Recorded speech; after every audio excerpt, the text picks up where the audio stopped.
You're listening to Bigfoot Society, and I'm Jeremiah Byron. In this show, we go beyond the campfire stories to bring you firsthand encounters from people who say they've seen something impossible, from backwoods trails and remote mountain haulers to quiet farms and crowded highways. The stories come from everywhere, and each one leaves us with more questions than answers. These are the voices of the people who've lived it, so settle in, because today you'll hear another account that just might change the way you see the woods forever. So stay with us. 3, 2, 1. All right, Bigfoot Society, we've got the privilege of talking to Ted today. This will be a fun one, especially fun one for me. And this is because I love the ones that you think are never going to happen. Ted is the individual from episode 628, the other guy at Deadman's Lake. So if you've heard that episode where there was another gentleman at the lake during the encounter, this is Ted. So Ted, I was so pumped when I saw your email. I was like, oh my goodness, the guy actually, he reached out, and I was like, this guy will never reach out. He'll never hear it. So Ted, a few other things about you first. You're also an avid fly fisherman, and you're going around the Pacific Northwest, I would imagine, doing your thing there. And it's a pleasure to have you on the show. How are you doing today, sir? I'm doing well. Yeah, I've there for 20 years. I was hiking into different lakes around Western Washington, Southwestern Washington in particular, Oregon and the Oregon Cascades, and fly fishing small lakes. And that's how I got hiking into Deadman's Lake.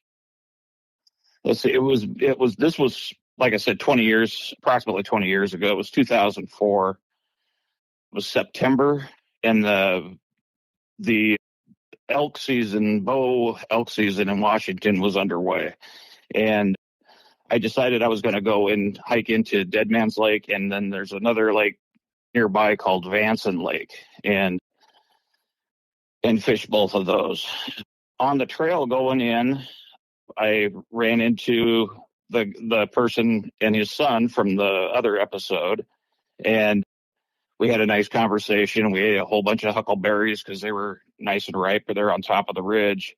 And he told me that they were camped down there by the lake, and they were at where the trail breaks off the main Goat Mountain Trail and goes down to the lake. They were camped right there. And so I passed their camp and went down and camped at the lake. I did some fishing, like I said I was going to do. I went and walked around. I saw a lot of sign of elk down at the water. So I knew there were lots of elk around. I went over and did my fishing until it got almost dark. Made my way back to camp, had dinner. And this is where my story begins. And it's a little different than Freddie's, but for the most part, it's pretty accurate what he said. I'm also a musician here in the Portland area. I've been a musician for most of my adult life, playing bars and stuff. But often this is sitting at the lake, and I just finished dinner, and it was that twilight, kind of almost dark, but not quite there yet. And I was sitting watching the lake, and off in the distance, very faintly, I could hear this. All I could say was a howl. It sounded like a ghost that, where it went up in pitch, and it hung out on that high pitch for a while, and then dropped off, kind of like a bell graph. I heard that, and it was way off in the distance, very faint. And I remember sitting there going, I wonder what that was, and didn't think too much of it. I stayed up for maybe a half hour longer. It's probably 9 o'clock, and I went to tent. Let's see, and I fell asleep almost immediately. Woke up to a scream that was not far from where I was camped, and that was the same scream that I had heard earlier, but just an incredible amount of volume. Woke me up right out of a dead sleep and startled me pretty good. You could it sounded like as the scream was going on, it went up to a high pitch and then dropped off and had a kind of a low vibe to the end of it. Kind of like, I would kind of think of it maybe sounding like a pipe organ or something where it had multiple tones in it. The main tone was that high scream, but then it had some lower tones in there. And it was really, really odd. I'd never heard anything like it before. It got me riled up. This was at approximately 11:30 at night.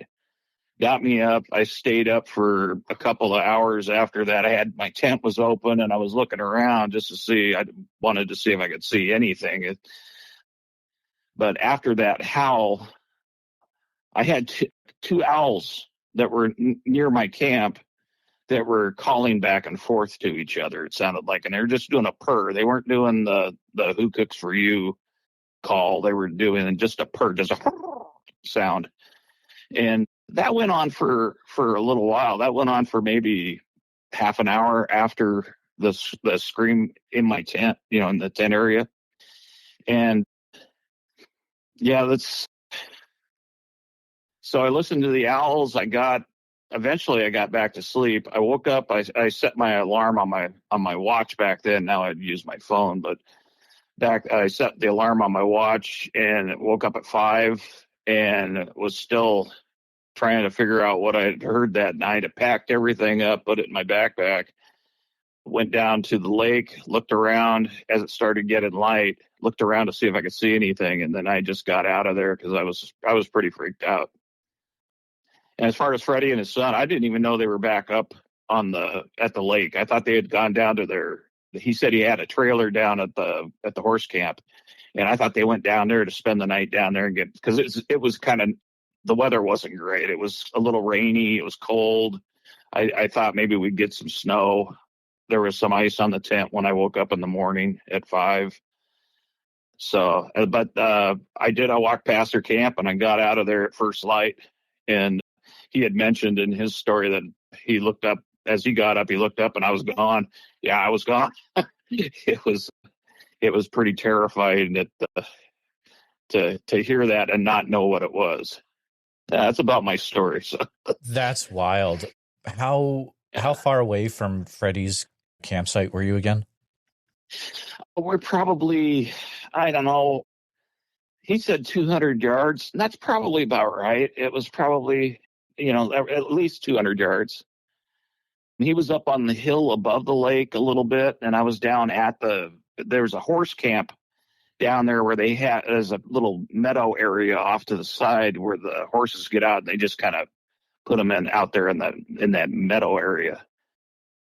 And that's where I camped. I camped right there and there had been horses there. You could tell, there's horse poop all over and all that good stuff. But yeah, that was probably about 200 yards. Did you notice anything weird on the way out from that camp, your hike out of that area? I didn't notice anything odd coming out. I did pause at the top and ate some more huckleberries. They were perfectly ripe, but at that time of the year, I think they were a little late, but I picked a bunch of them. They were about the size of quarters. They were huge. And I just remember eating those, going out. See, I've been up in that area a few times since then. It did close. When I got out of there, about a week later, they closed the access roads to that area down because the volcano became active. And that was between that September, I wrote it down. It's September 23rd of 2004 to approximately sometime in 2008. It never said what month, but and that's why I couldn't get back in there because I live in Portland, and to get back in there, I'd have to drive all the way around and go in from Randall to get to that area. And it just was too far of a drive. It was a couple 100 miles to do it that way. So with those roads closed down because of the volcano, I couldn't get back in there, but I wanted to get back in there and try to figure out what I had heard. And something since that experience, it really changed the way I the way I fish, the way I camp, the way I do anything. I've always got my head on a swivel. I've always, I'm always aware of my surroundings, and I'm always looking to see if something's sneaking up on me or something. And it's just changed how I do stuff. I don't solo backpack anymore. I used to do that all the time, and I've done it a couple of times since then, and I don't get any sleep. So it's not really worth going out and doing.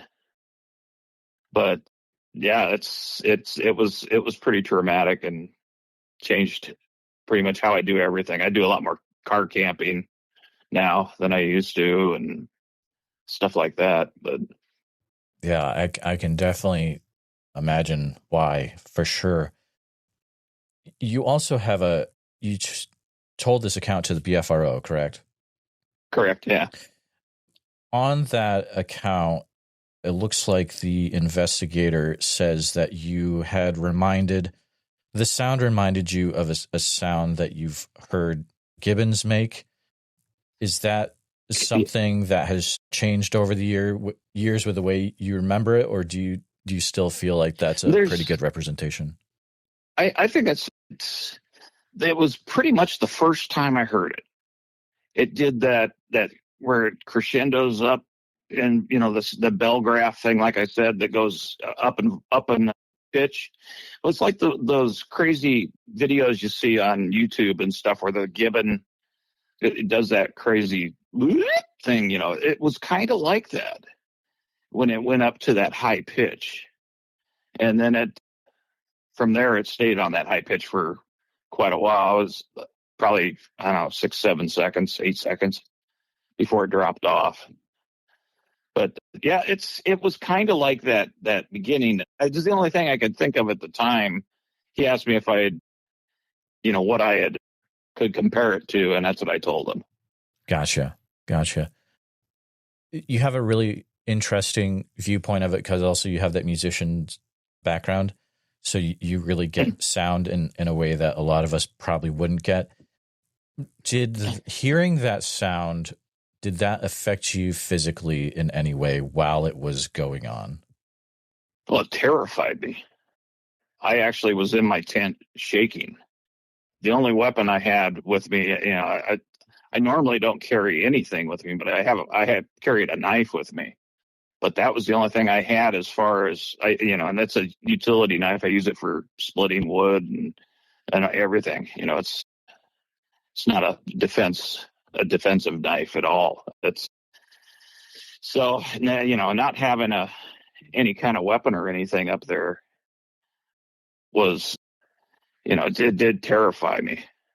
It wasn't to the point where I got up and left right away. I know Freddie said that he thinks that I got up and left right away, but I didn't. I was there till 5 a.m. and then I packed up. But yeah, I normally do that when I go backpacking into a lake, and I would go in and then I'd get up at 5 and I'd kind of watch the, sunrise and see if there were any fish feeding and stuff like that. So that's just kind of how I used to do things. Gotcha. At any point, did you notice anything around that campsite that was out of, it wasn't ordinary? Maybe there were big impressions in the ground, or there were broken trees or bent over trees or anything weird like that? In 2004, I didn't know to look for that kind of stuff. Sure. Like tree snaps and stuff like that, or wood knocks. I would have just assumed a wood knock was just something falling off a tree. As far as any of that stuff goes, yeah, I wasn't. I liked Bigfoot. The whole idea of Bigfoot. I grew up in a family that my dad used to take us out on drives in the woods, and we call it looking for Bigfoot. We go off and just drive around on gravel roads up around like Estacada and areas like that back in the 70s. But yeah, I never really, there was an area, like I mentioned earlier, it was like a pasture area, not pasture, just a little meadow area off the side of the lake. And it had been trampled down, but I just assumed that had been trampled down by the horses. I I did make a little trip around on the sand. That whole area around the lake is a sandy pumice rock type stuff, and any animal that walks on it leaves a track. So I did walk around a little bit of the lake. I did find where some cow elk had come down and gotten some water, probably during the night. I didn't see them in the morning, but I may have heard them off in the woods. But yeah, I don't remember seeing anything. I did go out looking for footprints to see if I could see any Bigfoot footprints, but that was really the only thing I knew of at the time that they would leave. So it's a really interesting detail how, as a child in your younger years, you went out with your father in an extremely active area. Estacada is absolutely bonkers, and I know that from experience. And you went out with your father, which is really, really cool. You're driving around, you're looking for stuff. I have a few questions about that. I guess the main one is, so you have that time in your life where you're like, okay, Bigfoot's out here. But was this Deadman's Lake area, the instance there, was that the first time that it became very real for you and you experienced it? Or was there another time earlier where it's like, oh, this is real?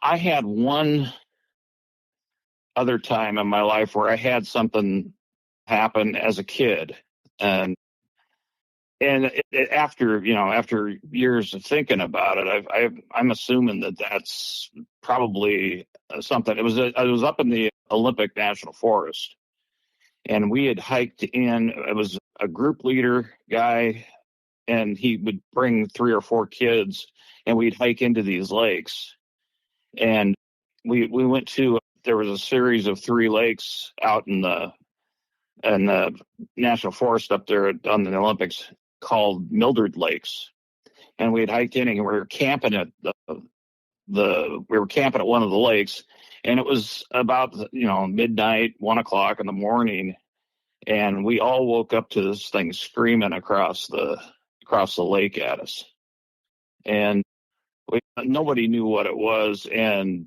the adult who was with us, he says, "Oh, it's got to be an elk. It's got to be an elk."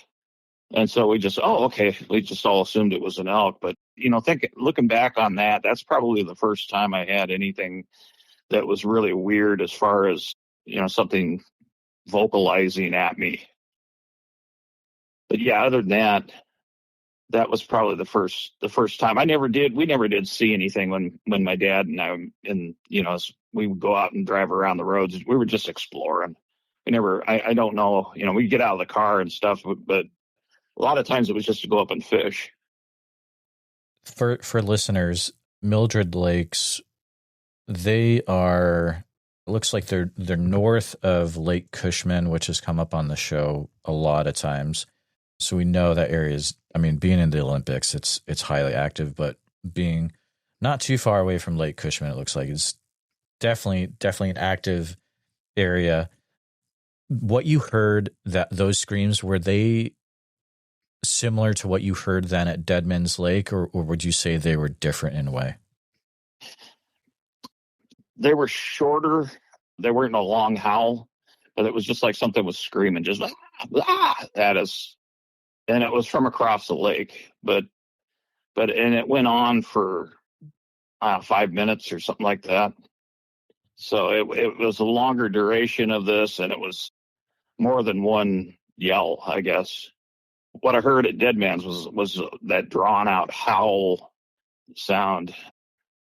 And I just heard the Deadman's. I just heard it the one time in camp. I didn't hear it. I know Freddie said something about hearing it, like yelling at his tent, which may have happened. I just was, because it must have gone up that way. But yeah, that's the howls were different from the Olympic Peninsula one, or the Olympic Forest. Gotcha. One. I do want to also point out for listeners that the main, so I'm just going to ask you, so what was the main reason that you were going to Deadman's Lake for that time? I was actually going to go up. I know the report said one night, but I was actually going to go up for 2 nights, and I was going to fish Deadman's Lake the first day and then go over to Vanson Lake, which is maybe 2 miles away, and fish that and camp there the second night. And never made it to Vanson. I took a right, went back to my car.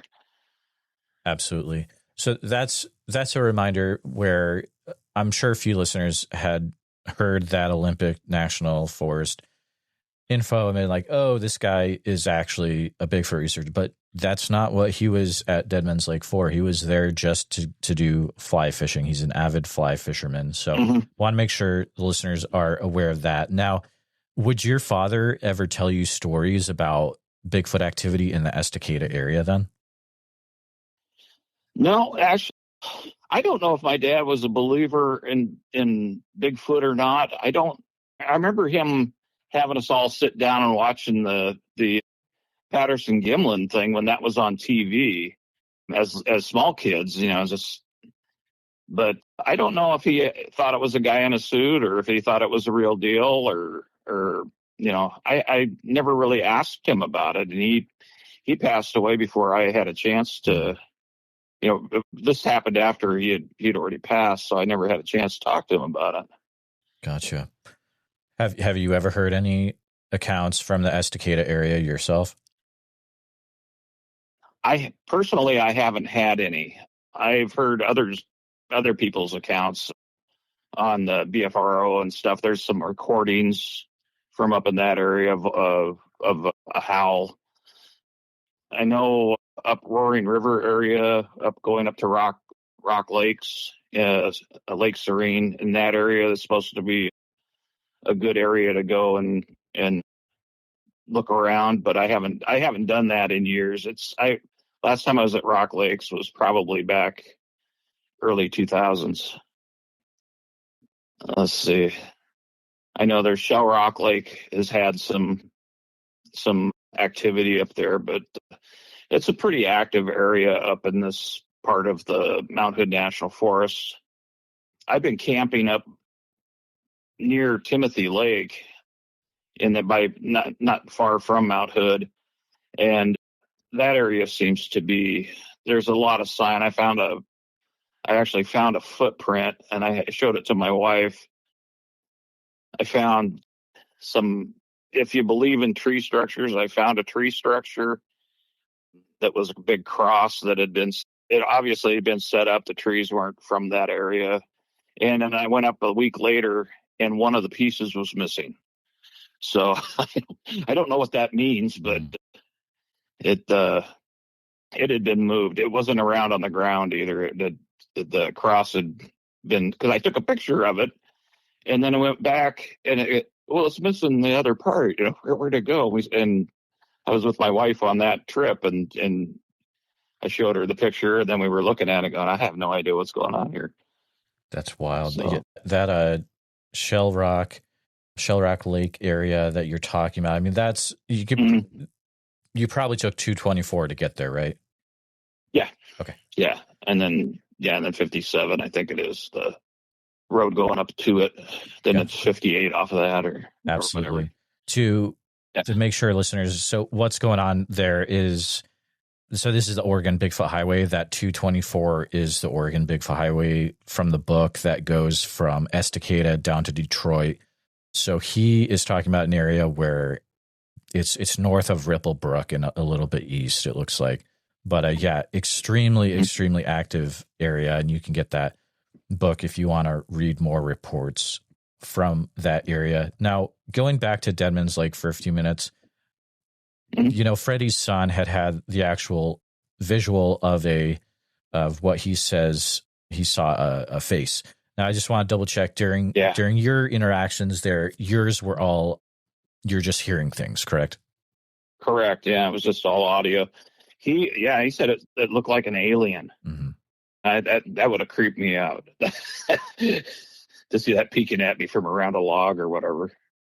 Yeah, it's a weird pattern that is kind of slowly coming out. I mean, there's other Oregon reports where you hear that, and I'm thinking specifically about the Cottage Grove area. I've talked to two gentlemen from two different, 90s and more recent, where they see something that looks like an alien in that area. You know, that's further south in Oregon, but there's some weird stuff going on. Also, what kind of fish did you end up catching from that lake? From Deadman's? Yeah. Mostly, it was brook trout. Okay. There were, they had stocked it at some time with brook trout. So, and then I'd fished Vanson before, and that was rainbow. So I could either catch brook trout or rainbow trout. So I was going to do the two different types of fish.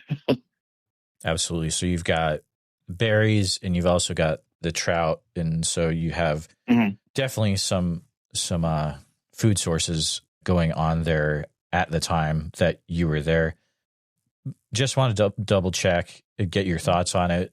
What you heard when you were up there, is there any chance that could have been an elk, what you heard?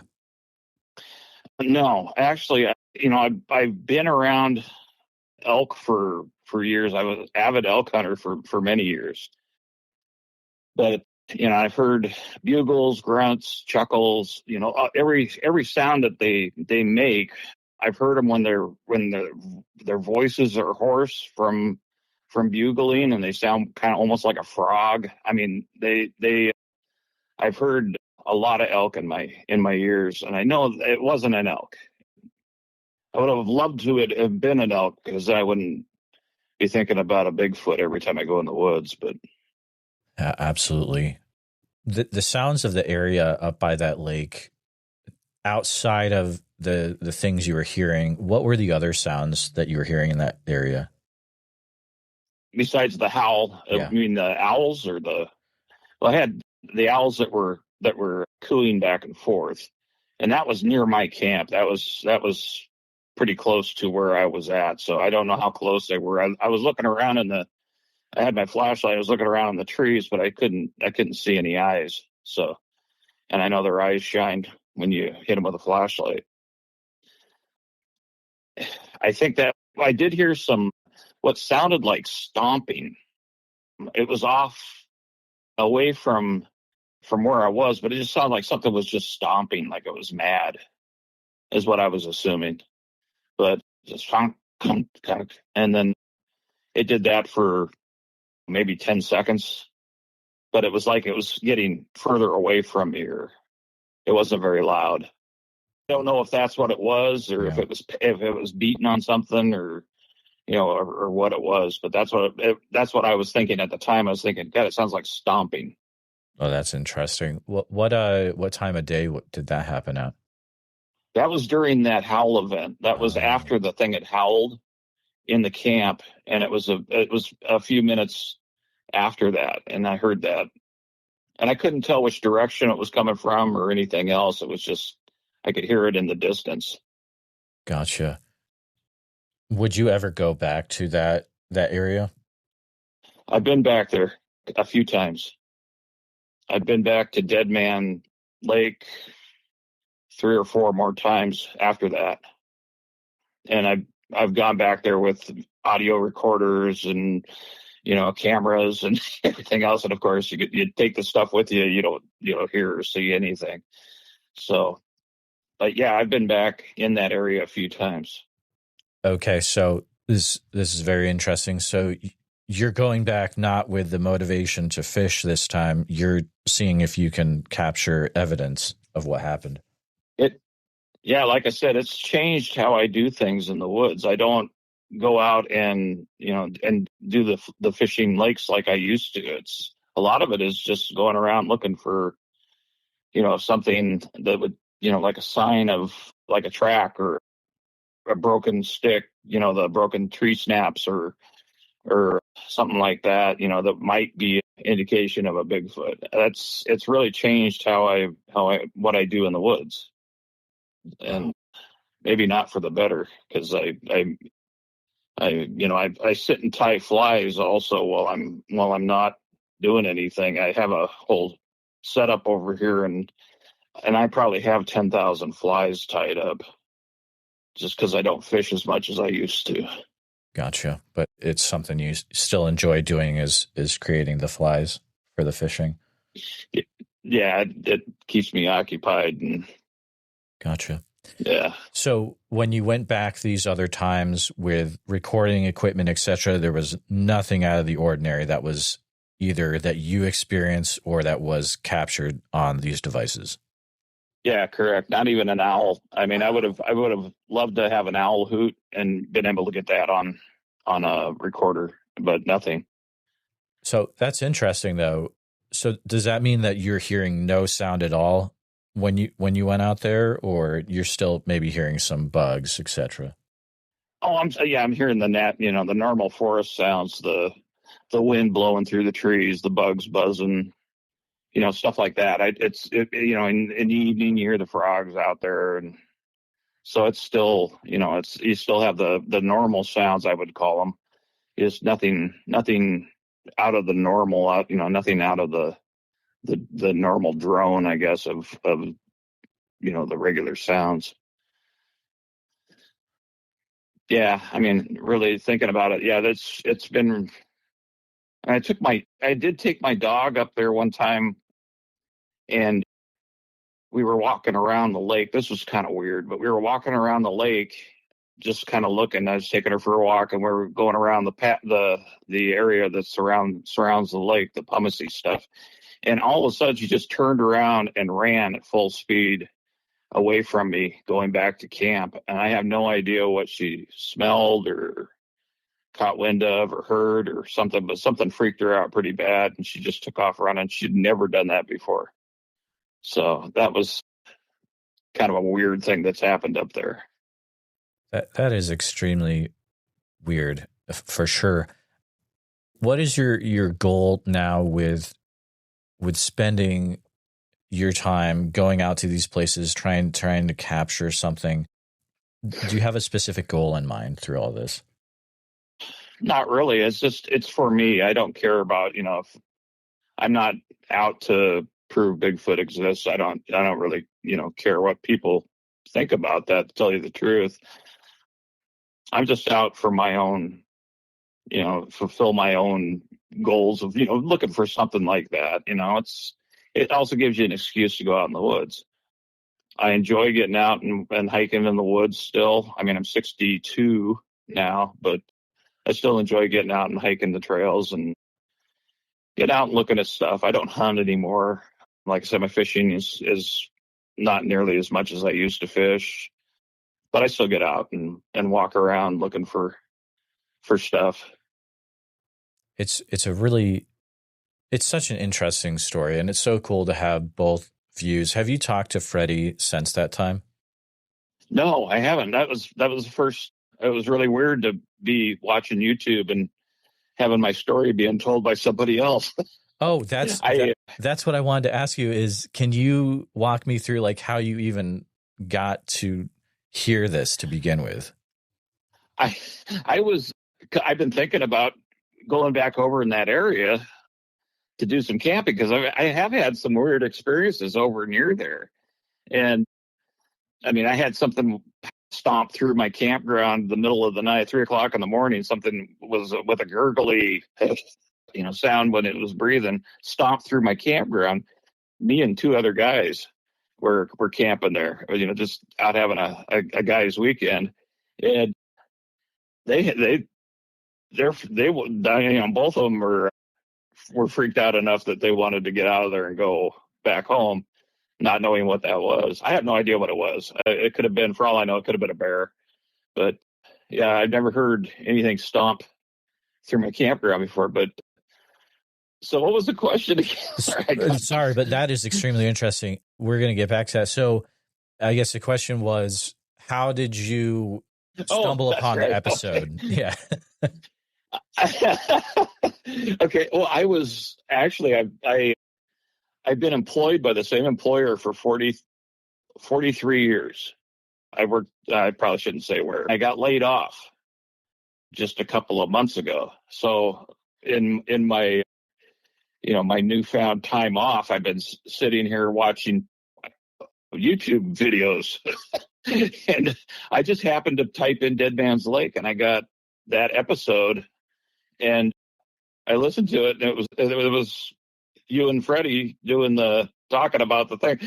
And I played it for my wife, and that's, exactly what happened, and because I've told, she's heard the story 400 times. And my mother-in-law listened to it. And I guess I told her about it sometime. I don't remember talking to her that much about it, but I guess she called up, like, I heard it, that guy talking about your story. So that's exactly what you said. So that's what, I've just been kind of hanging out at the house doing some, projects around here and going camping. And I just happened to across the YouTube video and watch that. That was great. And Freddie was, when I met him up in the woods, him and his son, great guy, really nice guy, easy to talk to kind of guy. He was really a pleasant person. Wow. So. That's incredible. I mean, I forget people. I do it because I enjoy talking to people about Bigfoot and helping them out. And I forget, people actually listen to this thing, and you're not just in your basement talking to people anymore. But that's how it was back in 2019. You had mentioned that. So that time when you had the weird thing go through your campsite and it was making the gurgly noise, was that in the same area or a different area? It was down at the Green River, which is down at the bottom of that valley. That ridge, Goat Mountain Ridge, is 2,400 feet. Okay. And it's almost straight up. You're doing switchbacks for 2,400 feet. So it's 2,400 feet down, and there's a Green River that flows through there. And some of the biggest Douglas fir trees you'll ever see in your life are in there on the trail that follows that river. But yeah, it was down. There was a little dispersed camping area down there. It was dry camp, and we just had pulled in there and set up a camp, set up a tent, and camped. I put some video, the trail cameras. I put a couple trail cameras up. We had, and we went down and messed around in the river and stuff. But yeah, that was just one night. I think we stayed there a couple of nights, but that was just one night we had something stomp through the camp. That's interesting. You still got something like that, even though you had trail cams set up, because usually, that'll. No, they were a ways away from the camp, though. I got a bunch of coyotes on them. That was I probably got 10 different coyotes on the trail cameras. So it was an active night of animals moving around. Gotcha. Is that the only weird thing you've experienced going out in the woods since that time, or do you experience other unexplainable things as well? Well, I've had. Well, this is totally in a different area though, but this is over in Oregon. This is still in the Mount Hood National Forest, but barely. It's almost over as you drop off to the Brighton Bush River, which is over by Detroit. It's an area that I've been actually going there for years. I think first time I went there was with my dad back in the 70s, but it's an area on an old logging road called Tarzan Springs. And so we've been going there forever. And I had gone back, walked back the road. I was going to set up a couple of trail cameras because I was doing some scouting for hunting. And so I set the trail cameras up and came back, and my wife is going, very funny. And I'm going, what? She goes, you're over there knocking on that tree. So while I was gone doing that, they were getting wood knocks knocked at them, my wife and my granddaughter. And they, of course, blame me, but it was not me. So that is wild. Oh my goodness. Yeah, that's a weird one. But other than that, it's really, I haven't had too many experiences. I've heard knocks here and there, but they could be anything. Are you aware of the history of that Tarzan Springs area? I am now. Yeah. Okay. We just went up there because it was a Tarzan name. So we'd just go up there because, but yeah, it was a logger or miner or something that lived up there with the monkeys. Yeah. Like so Tarzan. We're probably talking about the same guy whose name was Glenn Thomas. And the story goes, Glenn Thomas. Right. The story goes is that he saw a whole family of Sasquatch in that area that were flipping over big rocks, digging holes, and then eating the squirrels that were hiding underground. I believe that's pretty much the easy way to say what was going on. But again, if you want more info about that, get the Oregon Bigfoot Highway book, and it goes into great detail. What year was that you had your thing happen? Oh, probably 2016. Oh, wow. 2017, something like that. Yeah, it wasn't that old. Let's see, my granddaughter is 11 now. And she was about 4. So 6 years ago, is that right? 7 years? So whatever 7 years ago would be. Yeah, 9 or 10. Yep. Yeah. Yeah, so it was that's the last time we had anything up there happen like that. But we found a footprint up there one time too when we were driving up there. So I think I've turned my wife into kind of a believer. She was very skeptical about it, but I think she's coming around. Well, I mean, sometimes it doesn't take much. I mean, yeah, and especially you're able to take her to places like this, which is just like, man, talk about like you're getting into the thick of it. But it's very cool to hear that, well, Glenn Thomas's situation happened so long ago. I want to say it was back in the late 60s. And to hear that, yes, still having things happen in the same area, I mean, as recent as 9 to 10 years ago, it's very, very cool. Yeah. That Brighton Bush area comes up a lot. Mm-hmm. There's a hot springs there, and I bet those guys have had some weird things happen. But yeah, I've been up by that. We've camped over on the Brighton Bush a few times. I mean, we don't go there all the time, but we've been up in that area. It's burned up there. It burned up right up to that resort spa up there. I believe it burned right up to it. Yeah, I believe you're right, because I know Detroit had a big fire too a few years back. Yeah, that was the same fire. It burned. Yeah, it burned everything down to the ground. It was pretty amazing to go up and see that.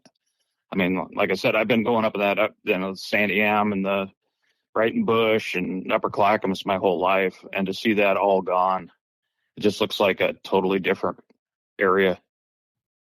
Wow.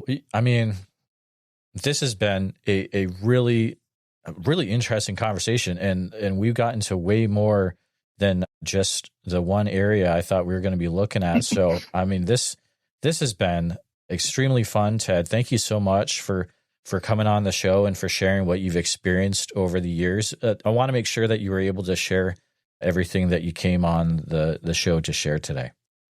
Oh yeah. I've definitely have shared what I was going to, and then a whole lot more. So fantastic. Well, thank you, sir, for coming on, and I appreciate it. Stay in touch. If you ever experience anything else weird out there, I'd love to hear about it. And thank you so much, man. All right. Well, thank you, sir. Thank you for listening to this episode of the Bigfoot Society podcast. Every encounter we share reminds us that the world is bigger and stranger than we think, and that the truth is often hiding just beyond the tree line. If you enjoyed this episode, please be sure to subscribe to the channel on YouTube, hit the bell so you don't miss the next episode, and share this with a friend who's into mysteries, monsters, or the unexplained. And if you're listening to us on Spotify or Apple Podcast, please follow the show there and leave us a 5-star positive review, because all that helps more people discover the show. And remember, if you or someone you know has had a Bigfoot sighting, please, I'd love to hear from you. So email me at bigfootsociety@gmail.com and let's start the conversation. If you haven't gotten a chance yet, check out our membership community over at www.bigfootsocietypodcast.com. And that's where you can hear tomorrow's episode today, early and ad-free, and members-only episodes every week. Also, it's a place to connect with other people that are into the Bigfoot subject as much as you are. Thanks again for following along with the Bigfoot Society. Until next time, keep your eyes open, trust your gut, and never stop asking what else might be out there. And see you in the woods.